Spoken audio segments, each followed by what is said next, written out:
Ready to ditch the drab and dive into a Notion dashboard that actually sparks joy and boosts your workflow?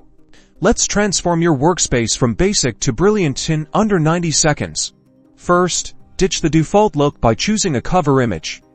Click the Add Cover button, then change cover to either upload your own or select one from Unsplash's free library. Next, inject personality with custom icons.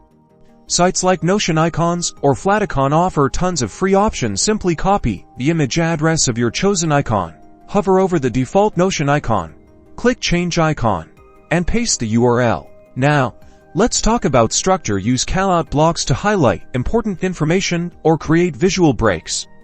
Type /callout to insert one, and customize the icon and background color. Columns are your best friend for a clean layout. Just drag and drop blocks next to each other to create columns. Aim for a maximum of 3 columns to avoid clutter. For a pop of color, use subtle background colors for your blocks. Type /color to see the options. Remember, less is more. Stick to a consistent color palette. Finally, embed widgets like clocks, weather updates, or quote generators to add functionality and visual interest.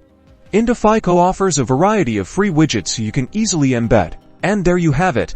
With a few simple tweaks, you can create a Notion dashboard that's both beautiful and functional. Experiment with different designs and find what works best for you. Don't forget to like and subscribe for more Notion tips and tricks.